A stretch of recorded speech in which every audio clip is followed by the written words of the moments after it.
These Serbian nationalists are staging a pro-Russian car rally in Belgrade. They're on Russian President Vladimir Putin's side. We're here because of Russia. Fight Nazism. Nazism was not exterminated in 1945. It has survived and must be destroyed. They're convinced that Putin is doing just that, fighting Nazism in Ukraine. The letter Z adorns many cars here, the same as can be found on Russian army vehicles. It stands for the phrase, for victory. Like most Serbians, Nebojša Radulović rejects these nationalists and the war. Even so, he feels a strong connection to Russia and has long perceived NATO as a threat. He was a teenager when his native Belgrade was bombed during the Kosovo War. I was 14 and in 8th grade, but instead of figuring out which high school to go to, we were preoccupied with trying to survive the bombings. To this day, there are still ruins in central Belgrade, a grim reminder of the war. Radulović says the bombings destroyed more than bridges and residential buildings. They also undermined his trust in the West and its values. And he says many here feel similarly. Russia's influence in Serbia, meanwhile, grew stronger over the years. Putin is currently on almost every front page. Many Serbians view Russians as their Slavic brothers. Russia is admired, and few criticize its war against Ukraine. I think this war has been inevitable for a long time. The West is hypocritical, especially Western media that report on it.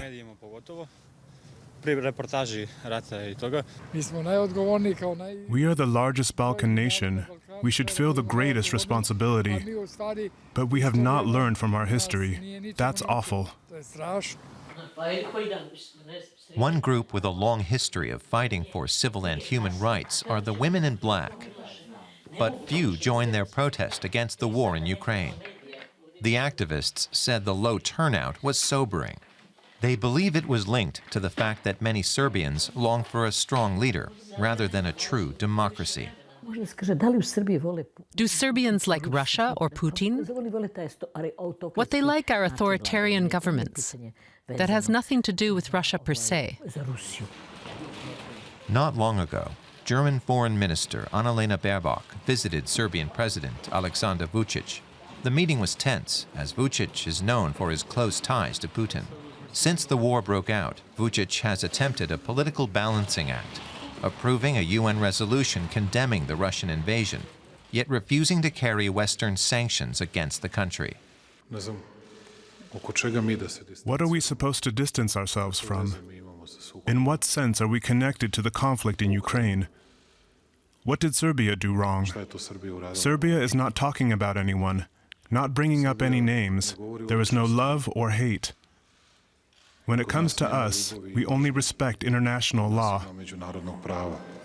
President Vučić is currently campaigning to be re-elected in April, and polls suggest he and his party are set to win.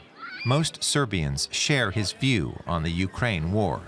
In Tašmajdan Park in central Belgrade, this monument commemorates the children killed during NATO attacks on the city.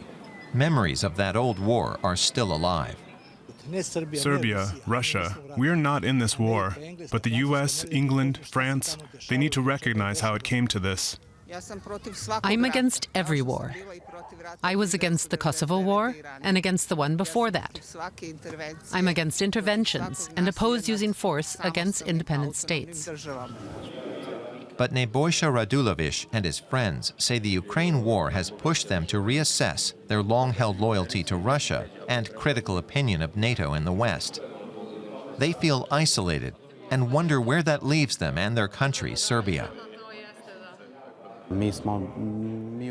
We've always been caught in the middle, and that's where we are again now.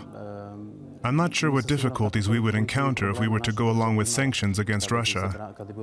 We just cannot take that road right now. Our ties with Russia are too strong, economically speaking, and there's also an element of fear. Their biggest hope is that the war in Ukraine will end soon.